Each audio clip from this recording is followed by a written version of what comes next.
Et si c'était elle la femme de l'année? 6 fois de suite, Florence Foresti a rempli le Palais Omnisport de Paris-Bercy. C'était en septembre dernier, sans parler des salles de cinéma qui retransmettaient en direct son dernier show, du jamais vu pour un spectacle d'humour.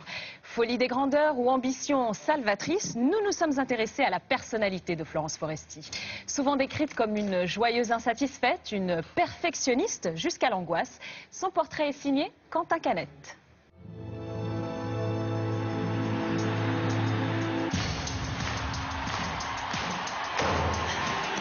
Un spectacle hors norme, un show jamais vu en France. En remplissant Bercy 6 soirs de suite, Florence Foresti a accompli ce qu'aucun autre humoriste n'avait réalisé avant elle. She's my model. She's the greatest artist of all time. Está maravillosa. Elle a beau rire d'elle-même, Florence Foresti a su devenir au fil des ans la bonne copine de millions de Français. Au point de ne plus quitter la première place du podium des humoristes qu'il préfère. Moi j'entends parler des gens qui ne savent pas forcément qu'on se connaît et je les entends me dire « Ah je l'adore ». Le mot c'est « je l'adore ». C'est quand même pas banal comme formule. Rien ne prédestinait cette fille à devenir le phénomène qu'elle est devenue. Alors comment est née cette histoire d'amour entre l'humoriste et son public? Et surtout, y a-t-il une recette Foresti pour s'assurer un tel succès? Pour percer le mystère, rendez-vous avec Nathalie Lucas, la chorégraphe qui a travaillé avec Florence Foresti sur la préparation de son show à Bercy. Première surprise, l'humoriste ne serait pas aussi décontractée qu'elle en a l'air, voire même plutôt du genre perfectionniste. C'est une élève très facile, même pour le moonwalk, tu vois, le step de Michael Jackson, là, celui-là, qui est compliqué à faire. En fait, première séance, elle galère un petit peu, mais léger. Je donne des cours, je sais ce que c'est. Et le lendemain, elle revient, parce qu'en plus, c'est une bonne élève. C'est une faillotte, presque, tu vois. C'est-à-dire qu'elle rentre chez elle, elle travaille. Le lendemain, elle arrive, hop, le moonwalk dans la salle, dans les deux sens, comme ça, et ça fait des traversées. Donc c'est vraiment une élève avec qui c'est super agréable de travailler. Le travail, la recherche de la perfection, une habitude chez Florence Foresti. Car son succès, l'humoriste est allé le chercher avec les dents. D'abord, à Lyon, sa ville d'origine. À la fin des années 90, elle y fonde avec 2 copines la troupe des top modèles. Vous avez demandé Savannah, vous êtes sur le fil rose. Demandez-moi ce que vous voulez, Savannah est à vos pieds. Pas encore question de remplir Bercy, Foresti a pour l'heure des rêves plus modestes. On voudrait se balader un petit peu en France, notamment dans le sud, et puis ouais, le nord aussi, on ne connaît pas grand-chose à part Rennes, qu'on a fait l'année dernière. Donc ouais, c'est l'objectif, c'est de montrer un petit peu notre spectacle en dehors de Lyon maintenant. Actuellement à l'affiche du théâtre Trévise à Paris, l'humoriste Denis Maréchal se souvient bien de cette période lyonnaise. Compagnon de lycée de Foresti, il a aussi été un de ses premiers fans.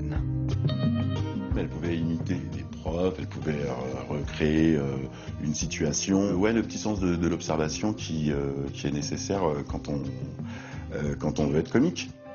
Le rire comme arme de séduction massive, une stratégie très tôt mise au point par Florence Foresti.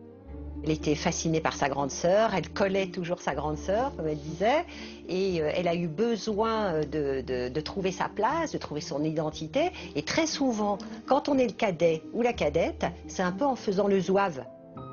La rencontre avec le monde des planches, c'est bien plus tard, à l'âge adulte, qu'elle a lieu.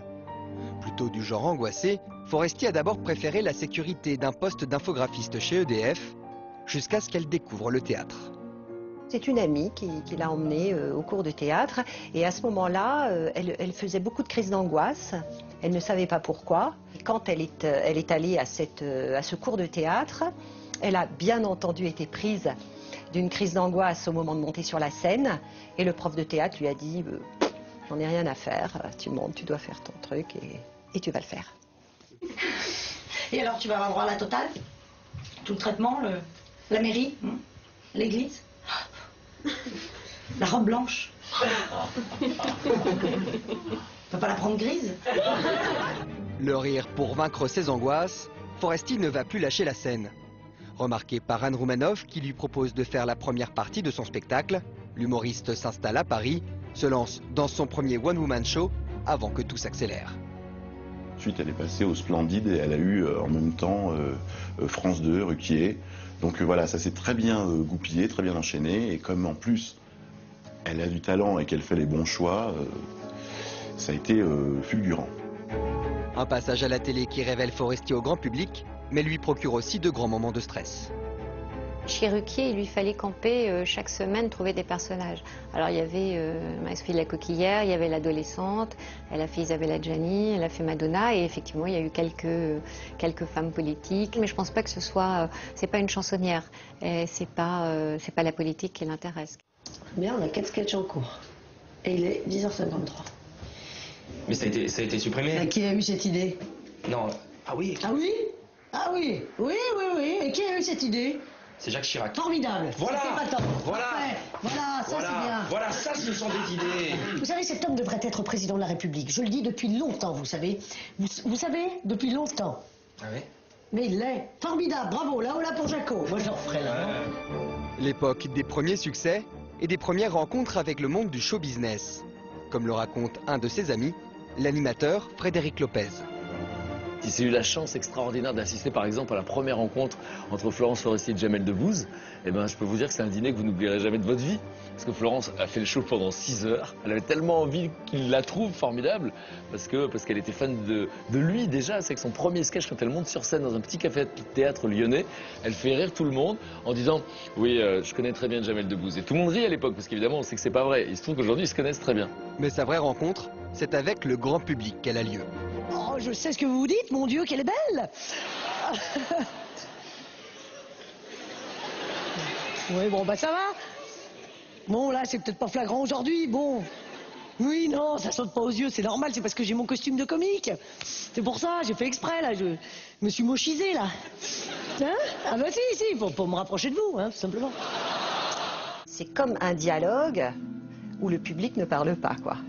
Mais Florence Foresti, c'est un lien entre sa personne et le public. Pourquoi elle nous touche? Parce qu'elle choisit de nous parler de quelque chose d'universel. Moi j'ai un enfant qui a 16 ans, mais ça m'a rappelé, en voyant son sketch, quand on était dans les jardins d'enfants, tous les enjeux qu'il y a entre les parents, etc. Donc elle voit tout.